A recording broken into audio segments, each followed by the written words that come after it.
where we talk everything, anything, but no profanity. yes, keep it clean. I'm your co-host, Yoli. And I'm your host, Birdie. And today is September 23rd, 2013. How was your day?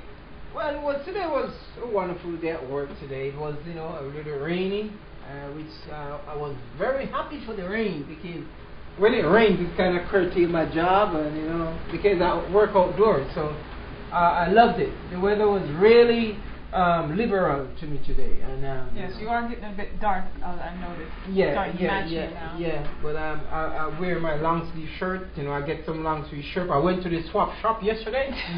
Don't tell me. Yeah, I went to the swap. I went to the swap. I mean, it's reasonable. I don't shop at the swap shop. He got shirt. Yeah, it's work shirt, long sleeve, because I have the company shirt, which is short.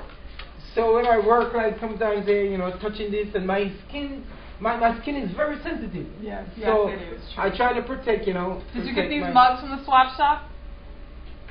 No, this is the company stuff. Yeah, I don't know. Don't. This is company stuff. Yeah, I don't know, but. All right. I'm just. So yeah, it was a wonderful day today. It was a pleasant day. Actually, I didn't yell at no one. No one yelled at me. That's at work. Yeah, at work. I didn't yell at nobody. After work, you did. No one yelled at me today. But yeah, after work I did. Yeah, I did yell at them. Not me. No, I didn't yell at them. Okay. But, yeah. Well, I'm gonna let you. The only incident I have at work today, since as you asked me, it was working. It was like one of my pet peeves is when I'm eating my food and you come and dipping in my food without even asking me. What? Yeah. When I'm eating, I like to eat in peace. Let me eat my meal in peace. I don't like to be harassed. Who digs in your food? One of the guys at work was digging in my watermelon. Oh. Yeah, was digging in my watermelon, And he didn't even ask for it. He just had his dirty fork. I don't know where he get it from. Dipping in my water. No. And then he grabbed my grapes. Under feet in my grapes. I was like, may the grace of the Lord keep me. I was calm. I don't mind sharing. I'm a very generous guy. I don't mind. But no, there's two things you don't mess with for a black man: their food and their money. Okay, barely their woman, but the food and the money you don't touch. No, my wife and family. Yeah, but I don't mind. I love to share, but I mean, it's a principle. Yeah, man. That's disgusting. I wouldn't even wanted it after that. Yeah, don't be dipping my stuff. I don't know where your hand's coming from. Don't be dipping my meal. It's one of my pet peeves. Eat by yourself. Go to your car. I was on my golf car eating. He has no reason to come over there. But they call me the preacher man at work. So everybody, they always come because the and they're going to be testing you. That's why he does right, they test me. And it's not the first it happened. They always come over to me. They always come to the preacher man. And guess what? They don't even go to church. But you as a Christian, they know when you make a mistake. Yeah. You're supposed to be that you're a Christian. You're supposed, but anyway. No, don't dig in my plate. Yeah, it's... Okay. Yeah. All right then. Thank you. On this day today, September 23rd, in history, German astronomer Jonathan Gottfried Galle discovers the planet Neptune at a Berlin observatory. That's where they go into this room up in the sky and they look in this huge microscope, and I guess he discovered. Telescope. The telescope that looks up in the sky to see the different planets. Yeah. So Neptune was discovered today. What the purpose of Neptune anyhow? They discovered what the purpose of it? They discovered these things. What benefit? To discover, so they can go and visit, I guess, the astronauts. Well, they're trying to go to Mars, no? A robot just reached Mars. Mars. Who? A robot just reached Mars. They said it a robot? A robot. A robot. Come on. I have problems with robot. My tongue. A robot. Whatever. They sent something up there, and it just reached last week. It was 34 years journey, I think they said. What? Wow. It just reached. Yeah. That's interesting. Yeah, it just reached. So, to make new discoveries and, how the ecosystem is being affected. So, see, now you know why they... Yeah. You answered your own question. I know, yeah. All right.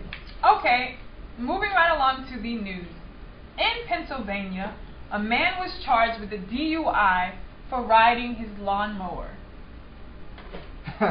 Apparently, he was driving on a suspended license and had beer cans on the mower, which I don't know where you have room for beer cans on the lawnmower, but He got pulled over and told the police that he was going to his home 6.4 miles up the road. So he was driving a mall On the street. On the street. I mean, why would you can get a DUI? So now that's going on your record. record. They give a DUI to drive a mall.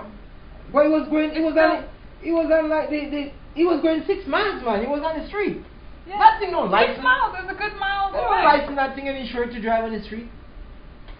Well, that's exactly why he got a DUI. You don't drive your lawnmower. That's ghetto for one. Two, no. No, that's low life. The man is drunk. You know what? The man is a loser. That's the word of the evening. The word of the evening is you loser from the tech department. Loser. Well, apparently. This guy That's definitely a loser. This guy is out of his mind. But what I'm saying, why would they charge him for DUI and a lawnmower? That's a serious charge for a lawnmower. Yeah. You shouldn't have been drinking, and you're driving on the road. Yeah, he should have been on the road. Maybe if he was on the sidewalk, would he? They're not supposed to be on the sidewalk, man. Our mower belongs on the lawn. Yeah. Or on the truck not transporting it. You don't be on a public thoroughfare with a lawn. And a beer can in his hand. Oh, come on, not man. even like hidden. He had it in his hand, and then he had other beer cans. I'm sorry for that loser. So apparently they tried to leave him a phone message, but he didn't respond. Yeah. And then the online report shows that he does have an attorney, and he's going to be facing a judge on Tuesday, which is tomorrow, I think.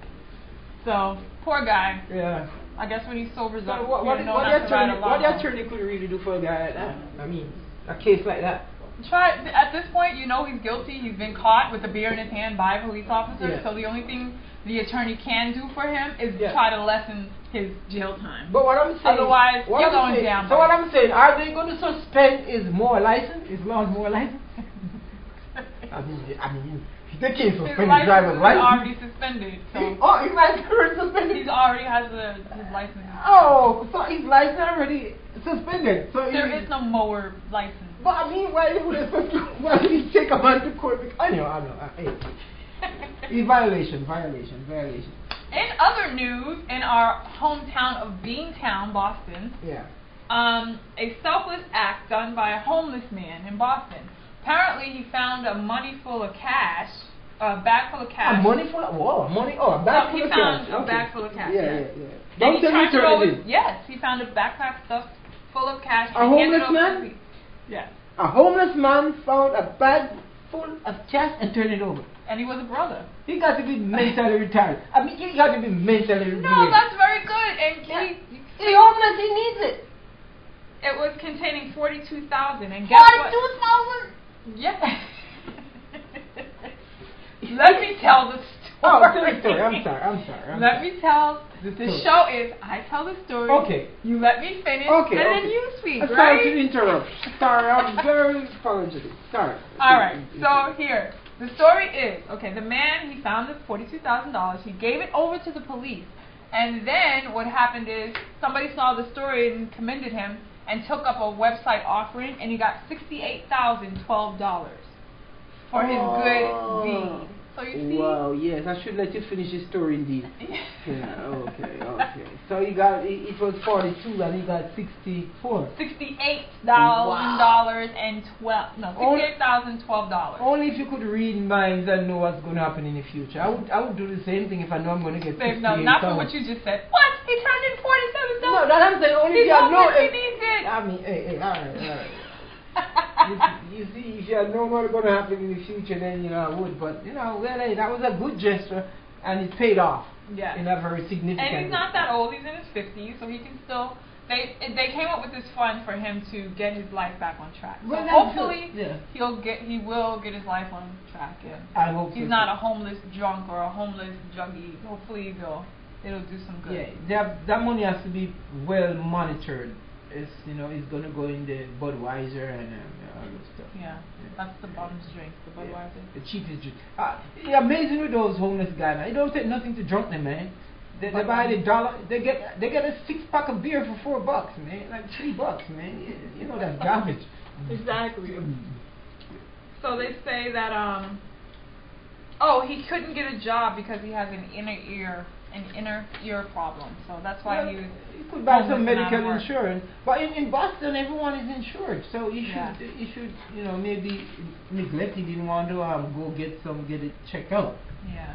because everyone is insured in Massachusetts. So Well, I commend Ethan Whittington for being an honest man and turning in that money. Yeah, Actually, James is his name. Miss James.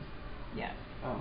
So I commend Well, you. my James, brother. that's semi-heroic deed, not too full. Semi-heroic? Yeah, deed. Glenn James. Yeah, Glenn James. Why is it semi? It's not a full heroic deed. I mean, he finds some money. It's a semi. He It didn't risk takes a he lot didn't risk for his a- life. He didn't risk his life. It takes a lot for a homeless black man It wasn't in like society risk- today it to was- turn in $47,000. No, it wasn't risk that he risked his life to save anybody. To save anybody or anything. He just he found some money and he turned it in. And some luck come his way, some blessing, don't say luck, and he got $68,000. So. Yeah, he got double. Yeah, he got double. Something like that. I would love to fall in. Yeah. Yes, and hopefully you'll turn it in. No, oh yeah. I mean, I don't know about turning it in. I don't know. Okay. Because his situation will be different from mine because they're going to say this is an able-bodied man. This man is in a situation where he's desperate, he's homeless, and he's in need. Right. They're going to look at me and man, maybe they don't give me $5. Oh yeah, that's true. Yeah, you know how many people turn in stuff they don't get any recompense. I mean, All right.